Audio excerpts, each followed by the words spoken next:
All right, good evening. Welcome to the April 8th meeting of the Nixa City Council. Call the meeting to order. Kelly Morris. Here. Sean Lucas. Here. Aaron Peterson. Here. Darlene Graham. Here. Zern Vest. Here. Please join me for the Pledge of Allegiance.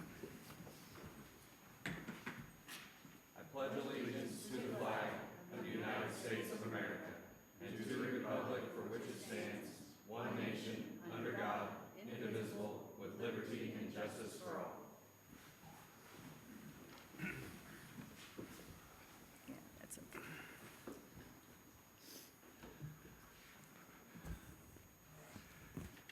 All right, and tonight we will actually start out with a proclamation. Yay. So whereas in 1872, the Nebraska Board of Agriculture established a special day to be set aside for the planting of trees, and whereas this holiday called Arbor Day was first observed with the planting of more than 1 million trees in Nebraska, and whereas Arbor Day is now observed throughout the nation and the world, and whereas trees can be a solution to combating climate change by reducing the erosion of our precious topsoil by wind and water, cutting heating and cooling costs, moderating the temperature, cleaning the air, producing life-giving oxygen, and providing a habitat for wildlife. And whereas trees are renewable resources, giving us paper, wood for our homes, fuel for our fires, and countless other wood products. And whereas trees in our city increase property values, enhance the economic vitality of business areas, and beautify our community. And whereas trees, wherever they are planted, are a source of joy and spiritual renewal. And now, therefore, I, Jared Giddens, Mayor of the City of Nixa, do hereby proclaim April 25th as Arbor Day.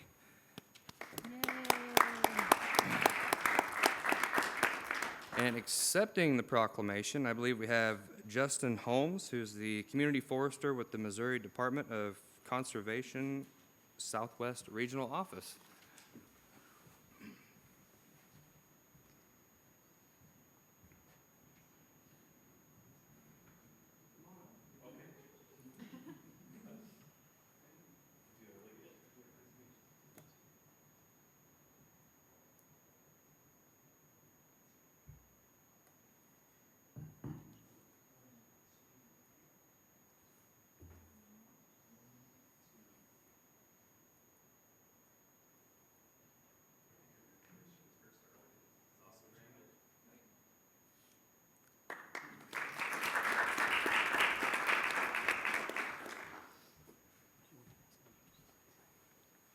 I'll go ahead. And to add to that, I believe they will be at Gardens of Woodfield at 10 a.m. on April 25th to celebrate Arbor Day. Arbor Day is celebrated on the last Friday of April. It's a holiday that encourages tree planting and appreciation for the environment. To celebrate our community is organizing a tree planting, I guess. So plant some trees, folks. Plant some trees. And thank you very much for being here.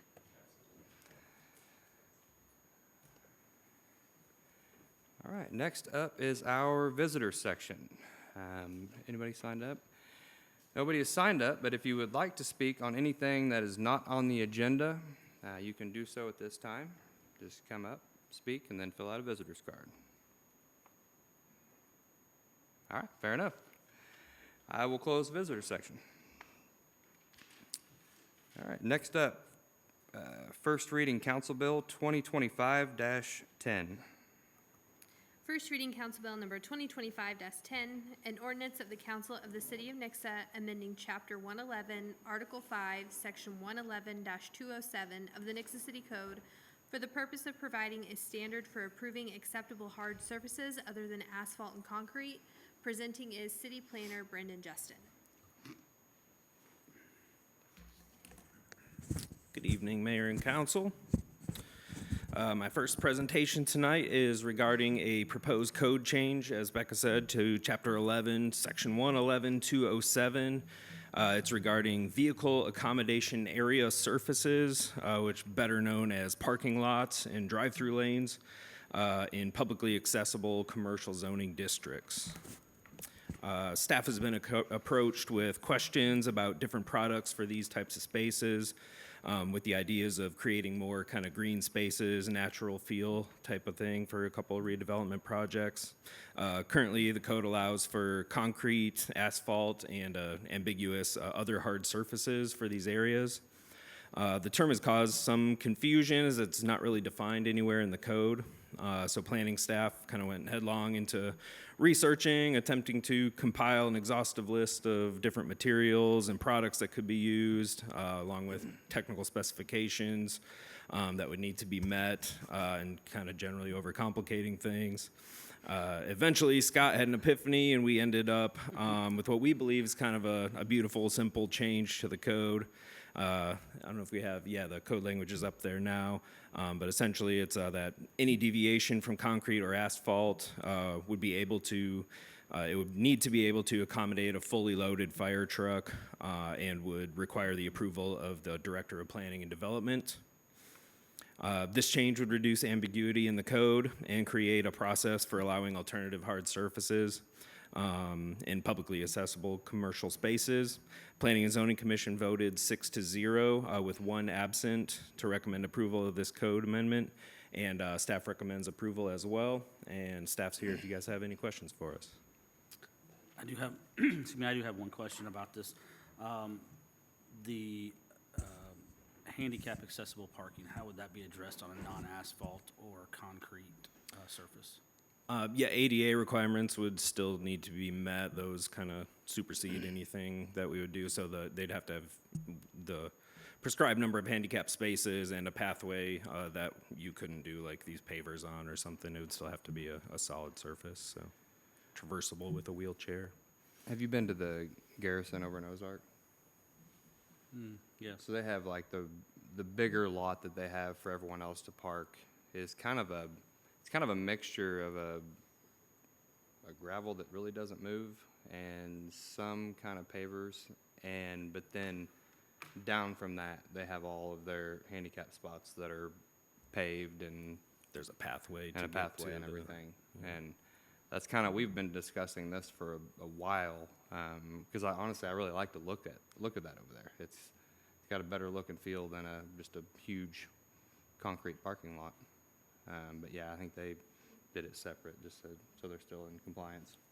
And we kind of It works out. researched pricing of some of the products. It's not really like a significantly cheaper way to skirt around doing asphalt or Yeah. paving or something. It's, if anything, a little more, so. I definitely don't think the one at the Garrison was cheap. Yeah, I'm sure. It was done a little differently. Any other questions? Well, thank you, sir. Thank you. All right. If there are no other questions from council, I will open up the public hearing. If you would like to speak on acceptable hard surfaces, feel free to do so at this time. All right. Now I will close the public hearing. Anything else from council? Anything else from staff? Fantastic. All right, moving on. First reading Council Bill 2025-11. First reading Council Bill number 2025-11, an ordinance of the Council of the City of Nixa approving the preliminary plat of the subdivision known as the Village of Clover Hill at Wicklow, which is generally located near the 800 block of East Tracker Road, and authorizing certain city officials to take certain actions upon the filing of a final plat. Presenting is City Planner Brendan Justin.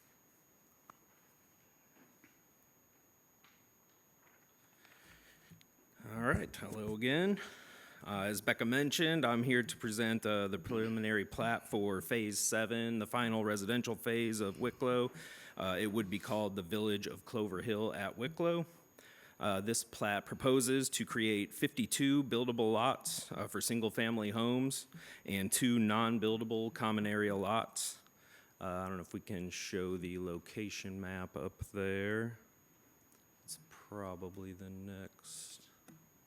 There we go. So I'm sure you guys are familiar with the area, but it's, just for reference, it's directly south of Tracker Road and a little to the west of Old Castle Road. You can kind of see it on to the far right of the map there. This property is just shy of 20 acres, and it was annexed into the city in 2003. If you could flip to the preliminary plat, the big reveal. The next map. There we go. So here's the layout of the proposed preliminary plat. It is, well, I guess it's not on this one. It's oriented correctly on this one. We had it oriented the other way. It's a little easier to kind of read and fit, but so upon annexation, there were 2 zoning districts for this property.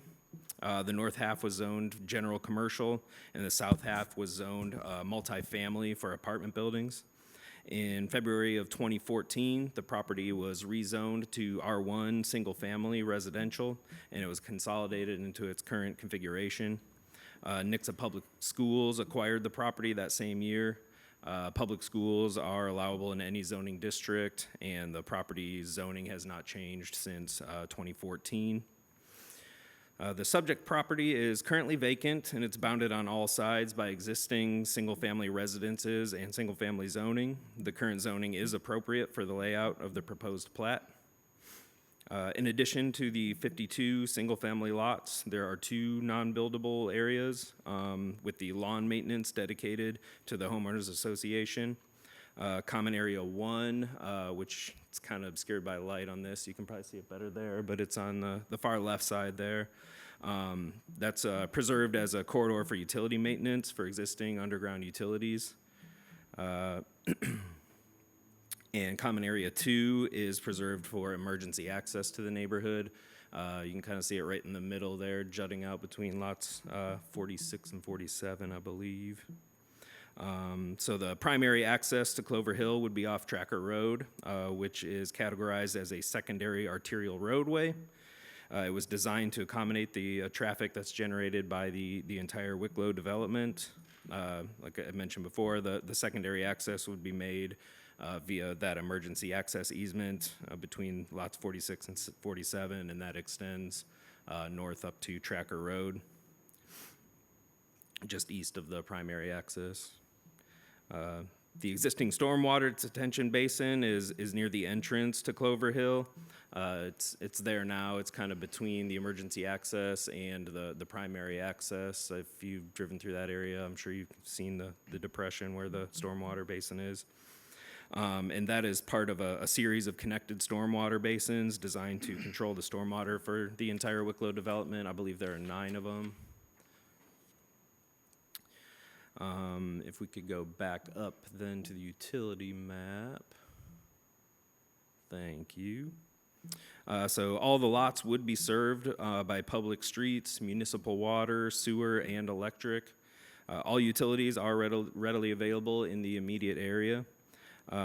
If you can see on here, again, you guys probably have a better view, but you probably know the green is sewer lines, the purple is water lines, and red is electric lines.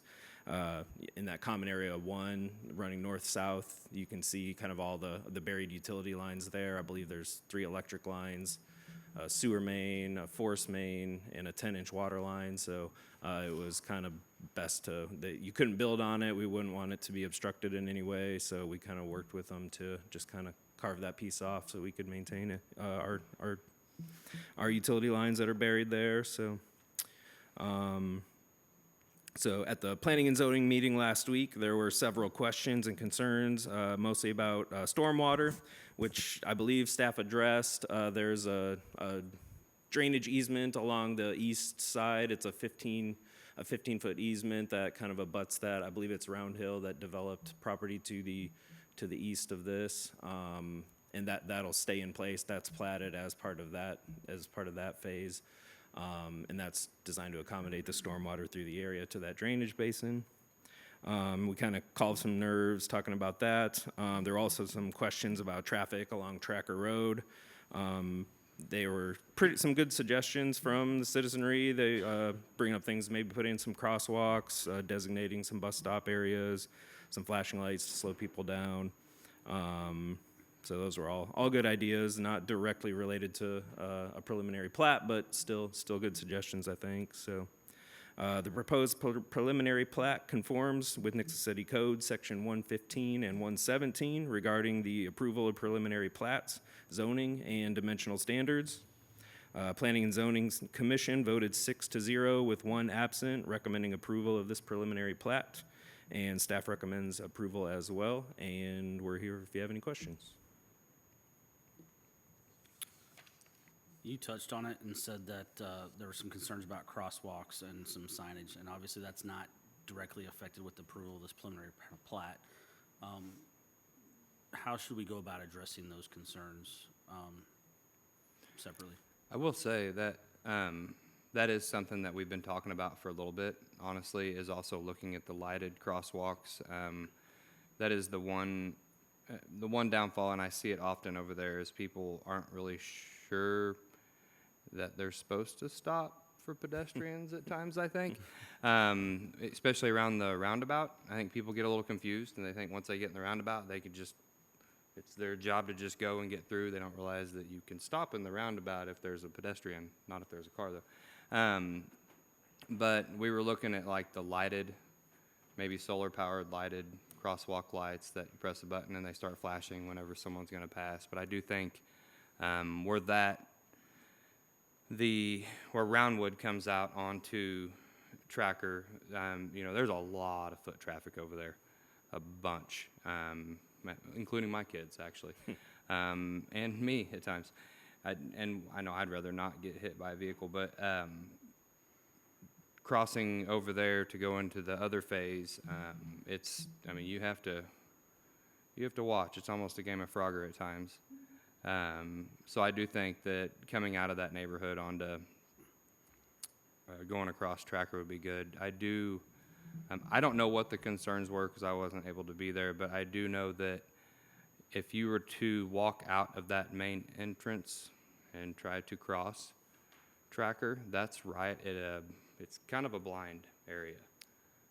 People going east on Tracker, you come around that right there where the road bumps real bad. Where it kind of, yeah, it's and, yeah, and where the sign is, or the big rock is for Wicklow. That's one of those areas that I feel like we need to look at doing something. I don't know if maybe a tree there at the entrance needs to be taken down or something, because obviously it's an open field, so I've never stood there and tried to cross. Turn but left out of there, I would think yeah, so. if a vehicle was going to be pulling out of there and turning left, that may pose an issue. Yeah, and that was one of the concerns too, is that the sidewalks are on the north side of the road there, so they have to cross the road to be able to use the sidewalk, so, because there's not any Well, and sidewalks coming on out the of south that part of if this was developed, come out of there, if you cross over to a sidewalk, you may only have, I'm just going off what's in my head, like 10 feet of sidewalk left before it goes away, and then there's no sidewalk.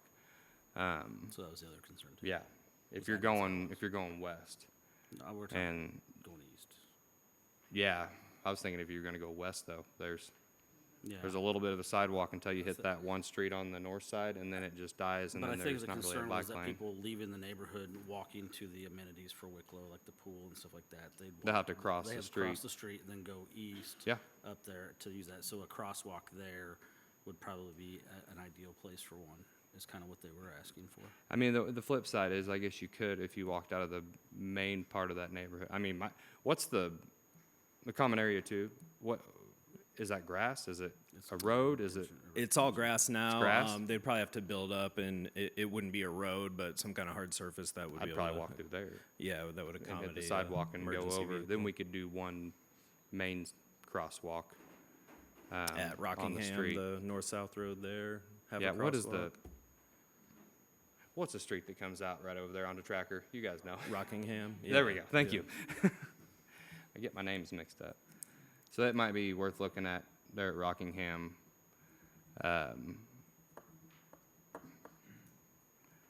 very visible crosswalk.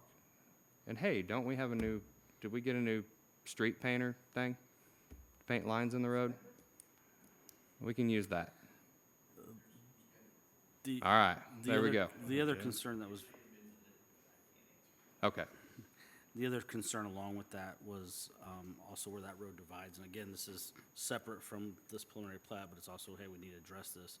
Is where the road splits, it's not lit real well, and there's not a lot of, I guess, I not think enough that may signs. be why we got a new street painter, because I got a complaint about that, and we went out and painted it, and the paint maybe lasted like 3 months and went away. It was like really visible for about 2 months, and then it was gone. The individual that spoke on that said that the reason he brought it to our attention was because he was coming westbound, and there was a car coming eastbound, or vice versa, in the same lane. Like, they didn't divide like they're supposed to. I could see that, because when you come that way and it's that whole, almost a blind jog to the right. So, some better signage and lighting there is what I think the ask was for. Yeah. Yeah, that, we do need to do that. I wish utilities would have never been put in the middle of the road, but Yeah, I wasn't in office then, so that doesn't count. But Mayor and council, we will definitely take a look at that and evaluate that. I was just visiting with Mr. Colvin. I think we may have some traffic data that we can pull as well soon after that roundabout was completed. So we'll take a look at some traffic counts, the visibility, the line of sight, and all that kind of stuff. We'll have Jeff and his crew take a look at that as well, and we'll definitely report back to you. Thank you. that was a real nice way of saying it has nothing to do with this. I know. But no, I I'm- made that clear. I mean, yeah. that's why I was asking, when do we need to talk I about know, that? no, agreed. Addressing visibility at the entrance to it, where they do cut in the entrance, there's a sight triangle. I believe it's 30 feet. It's a right triangle that's 30 feet on either side of it. That would I have to see be that. cleared, so. Okay. So hopefully that would alleviate that, but maybe common sense could prevail Yeah. too. And you said that is a water easement that is behind the houses that are on East Abbey Court. Along the east side of this property, yeah, backing up to Abbey Court, yep, it's a 15-foot, I believe, drainage easement. It would be Okay. on the plat there. I think it still shows it, but. Yeah, because water does. Now, will it be, in the development of that, I guess in the grading of the land, will that be, does it need to be addressed at all, or are they leaving it how it is? Because No, I it will would- say that kind of does back up into people's yards when it rains a So lot. the backyard fences wouldn't, if they were to fence it in, they wouldn't connect. There'd be a 15-foot gap between them. And that's on the, I don't know if you can go back to the, I think it's down one map where the plat Yeah, there's is. just a Yeah. gap there. I know, it's just get, when I zoomed in, it got really blurry. Yeah, so. Okay. Sun's coming in the way, but you can see the recorded plat just to the east. There's kind of a 15-foot boundary there, and that's a drainage easement, so. And then I want to say it's a 30-foot wide, the common area one where the utilities are, that would be a 30-foot wide gap there as well. Okay, and will that be graded more to get the water to run more towards the stormwater? Yeah, it would, the current grading would be probably improved. I mean, again, Okay. that easement's actually on what's already been developed to the east of there, so I'm sure still the backyards that would be abutting that would probably still grade down, they'd slope downwards, yeah, Okay. so. Just as long as that doesn't, it's not built up really high and pushes water towards Or the flat- backyards of flattened out, the or- Abbey yeah, Court so. houses and stuff, because I know Sure. that it's still, the way it is now, it does. In a Pool good rain, there. it gets the backyards pretty soggy, which I Okay. mean, Who's your? we live on a rock, so I get that, but if it could move faster towards that drainage area, that'd be cool.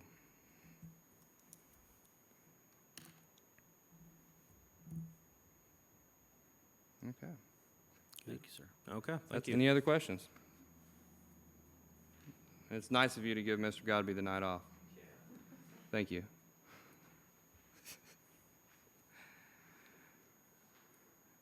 All right, if no other questions from council, I will open up the public hearing. If you would like to speak on this, do so at this time.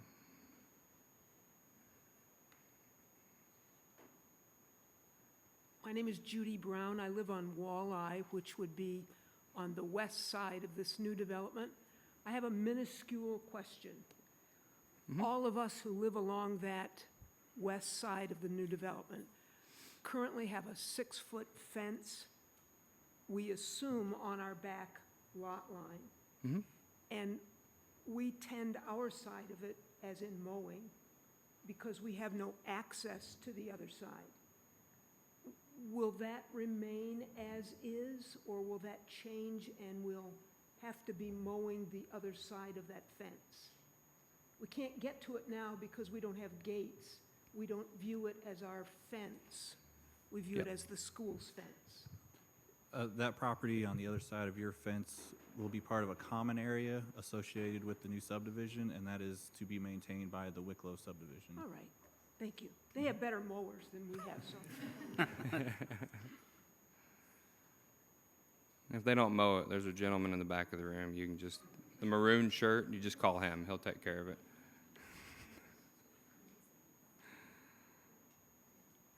All right.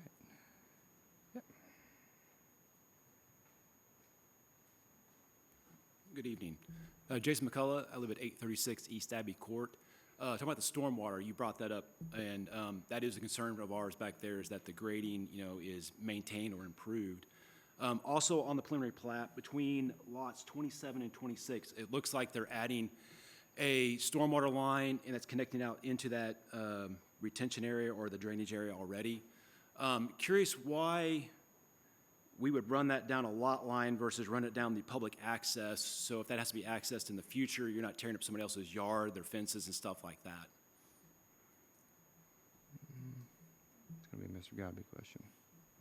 It should be added to, or the easement between those two lots should become a drainage easement, so therefore we would have the ability to access it, to maintain it, if there were to ever be issues with it. Okay, but somebody will put a fence on that. In some instances, it is allowed, but for the most part, we don't allow fences in drainage easements.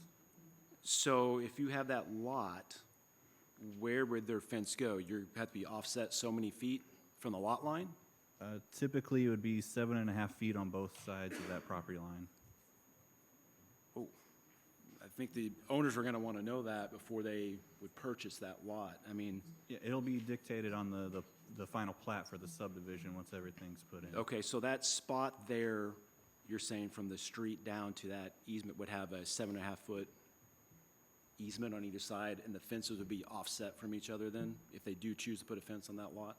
Correct. There is an option to get a stormwater engineer to provide us a letter to say that the fence won't impact the drainage easement, and therefore they could potentially put it on the property line, but until that time, the drainage easement would dictate that it stays at least, normally it's a 7.5 foot on both sides, a 15-foot easement. That's typically what we see.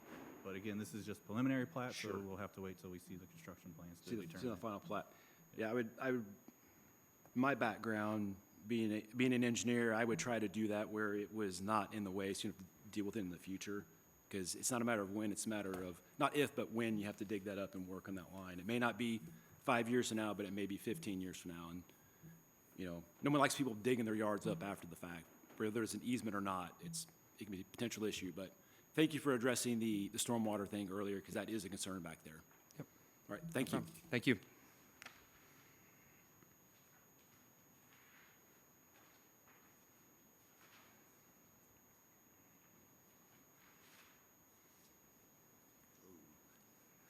Hello, Clayton Hines.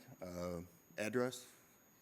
No, we're good. We have your address. Thought I'd try to answer a few of those questions. I'm the civil engineer for this project, representing Pat O'Reilly and Julie Tobash, who's back in the back there.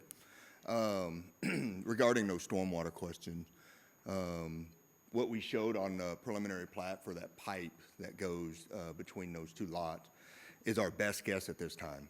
When we do the construction plans, I will have to evaluate, there is a pipe that is currently down there in that common ground on the east side of our property. So that common ground's already been platted as part of the Roundwood phase of Wicklow, okay? So there's a pipe. So my intent was to run a pipe from this street and tie into that pipe down there. I'm gonna have to check that pipe size. If it won't work, I may have to move the location of that and either direct the stormwater directly into the detention basin. But I did allow for a lot of this runoff from this site when it was gonna be a school to go down into that swale and to be handled that way. So I'm not gonna say I'm not gonna put it there, but I'm gonna have to justify it. And you guys hire a third-party engineer to review my work when I do that, so they're gonna be looking at that too. I'm gonna have to justify that it will work. But it could move. I very well could move that into the detention basin. And you might ask, so why did I even put it there to begin with?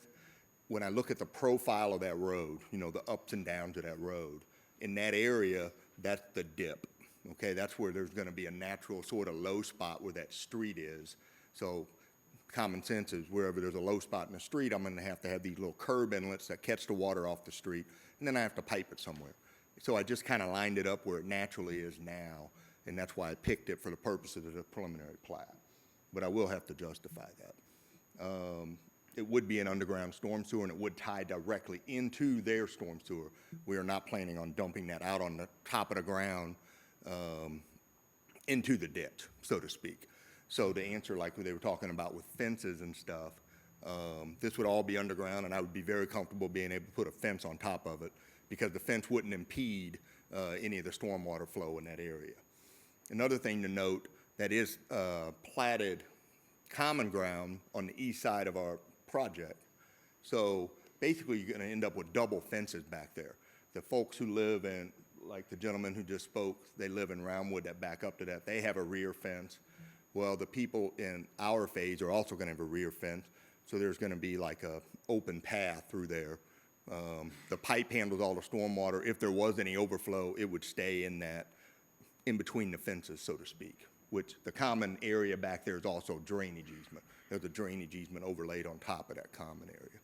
So can I answer any other questions about any of that? Happy to do it. Other questions? Hope it made sense. Sure did. Thank you very much. Thank you. Thank you, Mr. Hines.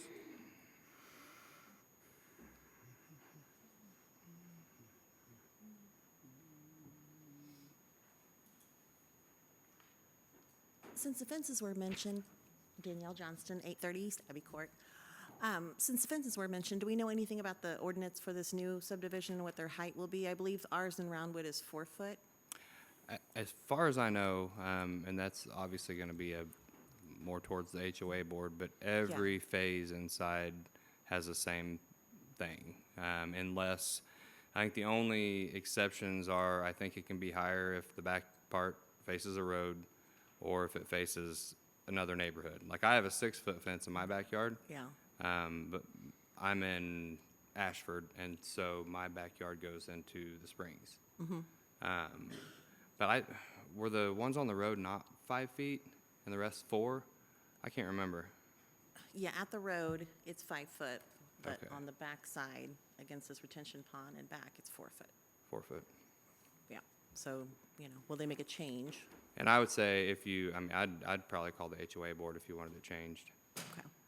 I don't touch that stuff. That's okay.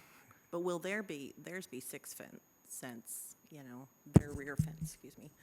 That'll Since be they're an backing up to our HOA neighborhood. ordinance. I would will- think since it goes towards the common area, I don't think it can go 6 foot. I haven't seen anything that allows 6 foot unless it's butting up to the other neighborhood. Okay. Just a But question. since it's another phase, I would think, and this is speculation on my part, I'll just say that. I would think it would stick with that 4 foot if it's open area, 5 foot if it's a road. Okay. But I mean, if it's an emergency access road, you might have found a loophole, but Yeah, that's going to be in my I didn't say backyard. that. Yeah, that will be in my Even though it's backyard. recorded, I didn't say. Yeah, so, thank you. Thank you. Just for clarification, that would be the Wicklow HOA rules, not the city Yeah. standards. I know, I said that. Man.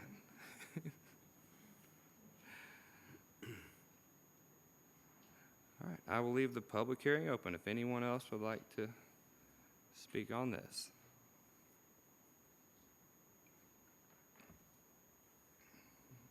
All right, nothing else. I will close the public hearing. And you all know at any time, if you have any questions, don't hesitate to reach out to us or, flood Scott Godby's email if you want. Perfectly fine with me. Any other questions from council? Anything else from staff? All right. All right, next up, first reading, Council Bill 2025-12. First reading Council Bill number 2025-12, an ordinance of the Council of the City of Nixa rezoning the real property generally located at the northeast corner of North Main Street and State Highway CC, a general commercial GC district, to a planned unit development commercial PUDC district. Presenting is Planning and Development Director Scott Gabi. Mayor, council, good evening. I am here tonight to work. Before you is a piece of property that was annexed and zoned in 2020. It has the northeast corner of Highway CC and Main Street. At the time it was annexed and zoned, it was zoned general commercial. It was also roughly about 9.5 acres. You'll see that it's now about 8.5 acres. They are requesting a rezone to a planned unit development commercial. What this is an overlay which basically allows all land uses found in all of our commercial zoning districts. So highway commercial, general commercial, neighborhood commercial, including office and the city center zoning, which is the zoning we're in here. In addition to that, the big request of this rezone is to also allow M1 land uses, which is light industrial, into this project. So the current property has 4 commercial buildings on it. They were developed and built and inhabited long before we annexed the property. They are that flex style building to where you have a big bay door, office or display area, and then warehouse. So the concern for the property owner is to construct a new building similar to what's already there, and also to have similar tenants that are already there, as they have been there and has been successful in this location. So that's the main request. This property is going to be heavily impacted by the roundabout that MoDOT's doing there at CC and Main.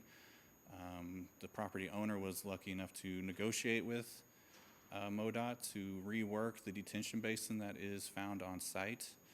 This detention basin, again, was designed and put in place before we annexed the property.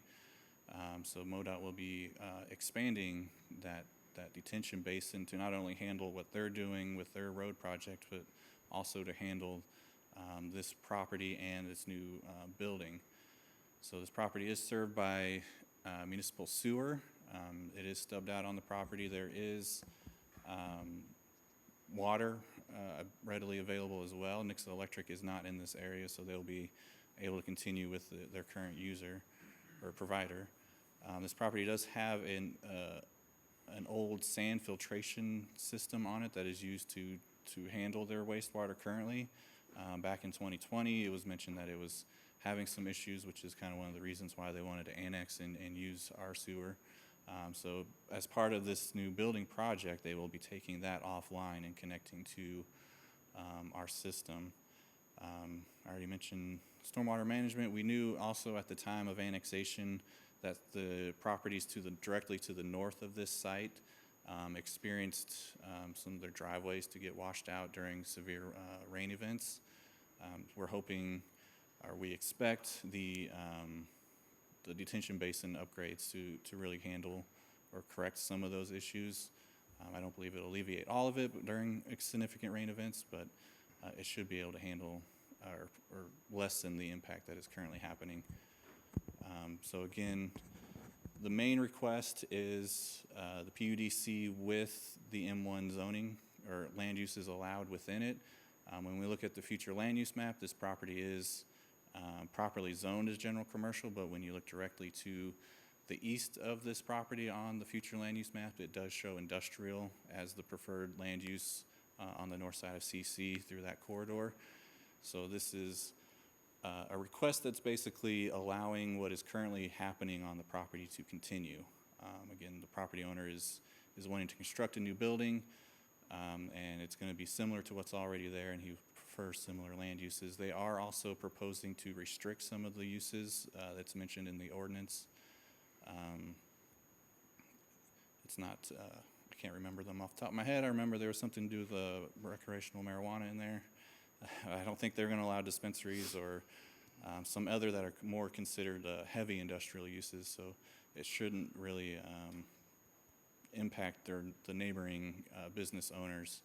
If you continue to scroll down, you'll see a general layout, and again, this layout isn't what you are approving. Go down to the next one.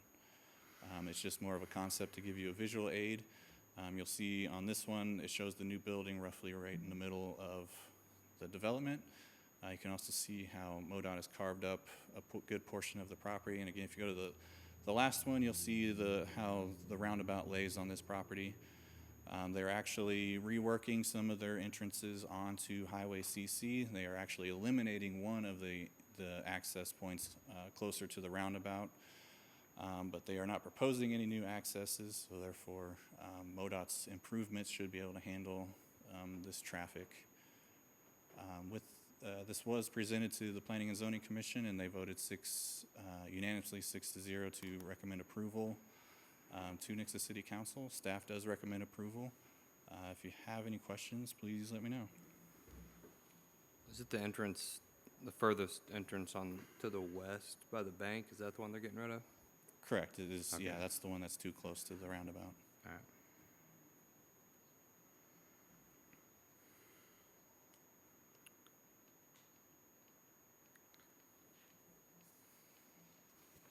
Do we know a timeline on this project?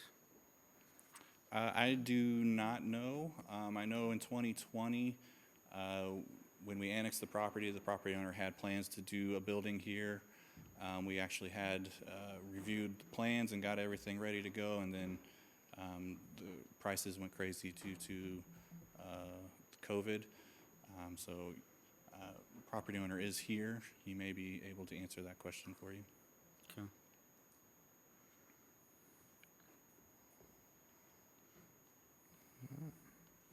Any other questions? Thank you, sir. Thank you.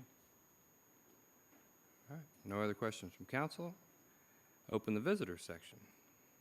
If anyone would like to come up and speak on this, feel free to do so at this time. And you're more than welcome to ask a question if you want. Since I know you're the building owner, or property owner, as I asked Mr. Gabi about the timeline of this project, my main concern is kind of the timeline in reference to when the roundabout's going into, because I've heard there might be some possible delays on that roundabout, and with that, the retention pond had to be reconfigured some. I mean, how would that play into your timeline? My objective is to start this construction through the process of the construction of the roundabout. So my existing tenants aren't going through the roundabout process with what they're going to have to endure there, and then throw the construction on top of that. So I'm going to try to piggyback on top Okay. of the roundabout project. Okay. So just had a good discussion with my engineer about that today, as a matter of fact, so, Yeah, because I think I'd heard that that project might have been delayed a little bit, so. okay. I'd not heard that, so. Oh, yeah. Bats. Bats. Yeah. Yeah. Yeah, there's Needs to be- bats in a tree and they can't be moved. Is that right? Yeah, no joke. You can't make that up, can you? No, No, okay. no, that's been my year. No. Right. If there's any other questions, I'd be glad to do my best. Any other questions? And if you wouldn't mind, provide your name, My name's Tim Wilson. Becca. I know, she was giving me the look, so. Yeah. I got you. You could always pull it from the P and Z meeting. Oh, She yeah. spoke there too. Yeah. All right. Thank you very much. Okay. Thank you, Thank Mr. you. Wilson.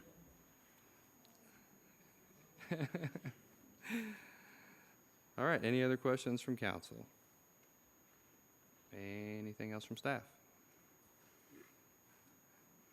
All right. Mr. Wilson did come to us from Colorado, is that right? Yeah. He flew in last week and this week, I believe. Well, welcome. Yeah. All right, and before we get started on our second reading of ordinances, I need to take about I didn't close it?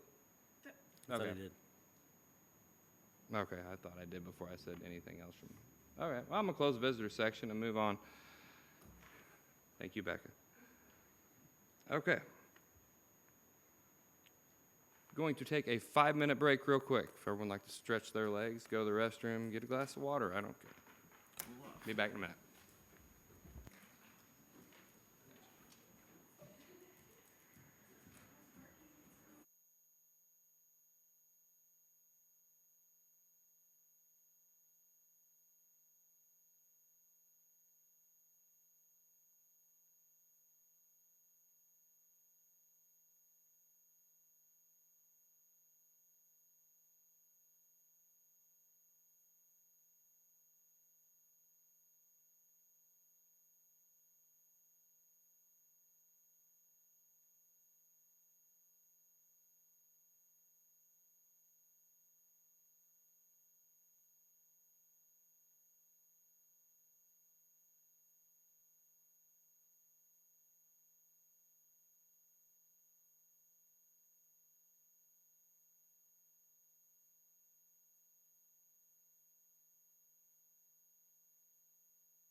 08. Second reading Council Bill number 2025-08, an ordinance of the Council of the City of Nixa amending Chapter 12, Article 2, Division 1, Section 12-21 of the Nixa City Code to provide certain exemptions to the city's business license requirements. Mayor and council, this is an update to the definition of business within the code. The update will include the words for-profit in the business license or business definition. And it will also state that the business license code shall not apply to any activities of charitable or nonprofit organizations, and will also not apply to any business that is a part of an approved special event. So Sucker Days would be an example. This change came about after discussions with the city administrator, and staff does recommend approval. Any questions? Thank you, ma'am. There are no questions. I will open up the public hearing. I will close the public hearing. Anything else from council? Anything else from staff? Nothing else. I will accept a motion. I'll make the motion. Second. First by Mr. Vess, a second by Mr. Peterson. Roll call, please. Sean Lucas? Yes. Zern Vess? Yes. Darlene Graham? Yes. Kelly Morris? Yes. Aaron Peterson? Yes. Motion carries.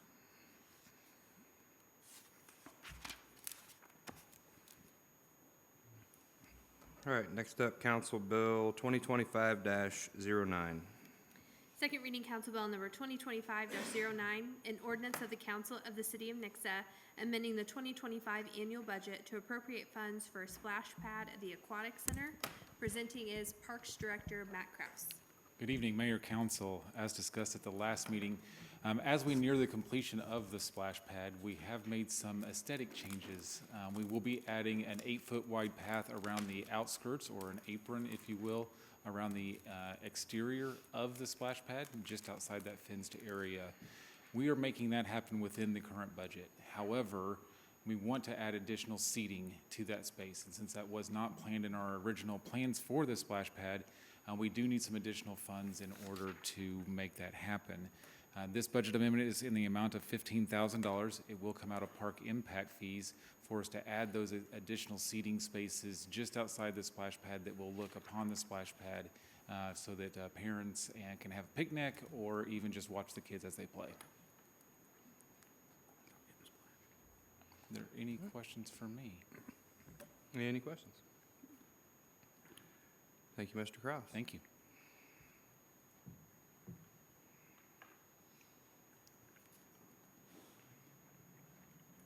All right, if nothing else from council, we'll open up the public hearing. And I will close the public hearing. Nothing else from council or staff. I will accept a motion. I'll make the motion. Second. First by Ms. Graham, second by Mrs. Morris. Roll call, please. Sean Lucas? Yes. Darlene Graham? Yes. Aaron Peterson? Yes. Zern Vess? Yes. Kelly Morris? Yes.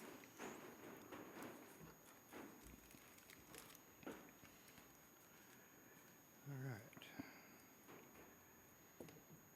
And we do have an informational item on here, and if you have anything prepared, if you would like to talk about it, that's cool. If not, everyone can just look at it and move on. Everybody look at it, and we'll move on. Perfect. So the informational item is an update on moving everything up within ADA standards. So you can take a look at that. All right. This is all the formal business. So we'll say that this Saturday, can't remember what it's called. We're going to the park, and we're going to clean stuff up. Oh. That'd be a good name for it. Volunteer Day. We will be at Gardens at Woodfield from 9 to noon. Legacy City Church is sponsoring. Who is? Legacy City Church Oh, okay. will be sponsoring the event, and yes, we'll be there from 9 to noon, working on flower beds, remulching, beautifying the park. And we're going to do some painting Come and join stuff us. too, huh? Oh, I'll be there. I will be there.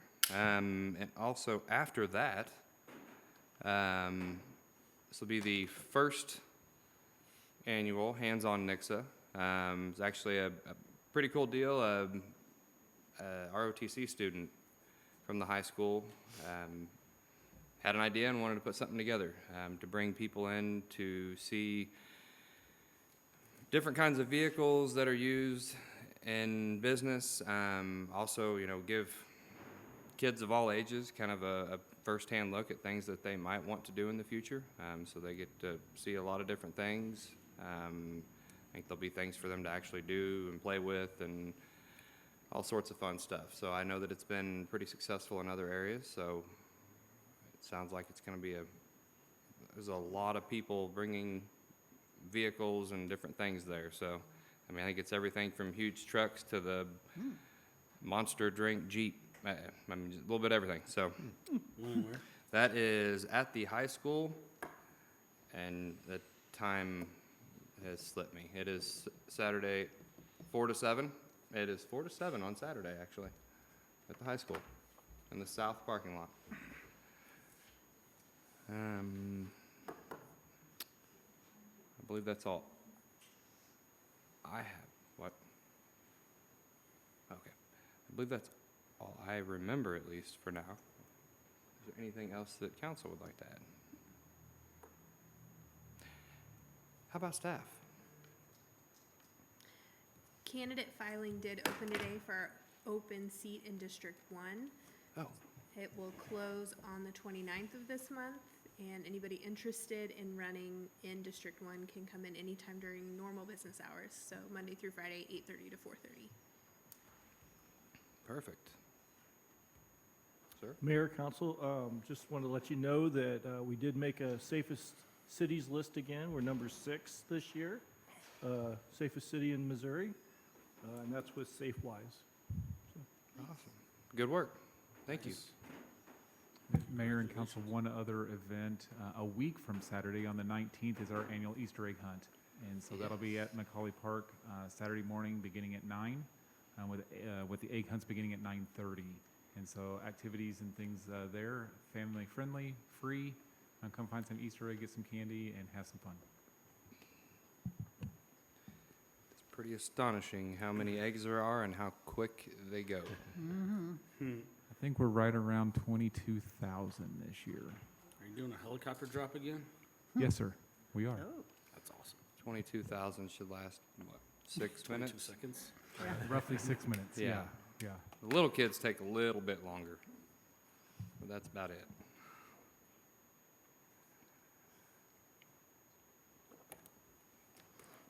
All right. I know I'm forgetting something, but Oh, tomorrow, is there something happening at the parks tomorrow? Like open interviews? oh, You look very scared. Yes, we do have open interviews. This will be our aerobics. I don't second know. What do you evening. This will be our second evening of open interviews. We are doing really well in our hiring so far this year, so hopefully that remains on track. But we're doing a great job getting those applicants in, and looking forward to a nice, fun, successful summer. Perfect. All right. Well, if nothing else, Mr. Peterson. I move that city council go into closed session under section 610-021-1 of RSMO. I also move that this closed session, records related thereto, and any votes taken by the council during this session shall be closed under section 610-021 of RSMO, and that the city council shall stand adjourned after the closed session. Second. I have a first by Mr. Peterson, a second by Mr. Lucas. Roll call, please. Kelly Morris? Yes. Sean Lucas? Yes. Aaron Peterson? Yes. Darlene Graham? Yes. Stern Best? Yes. Thank you all very much.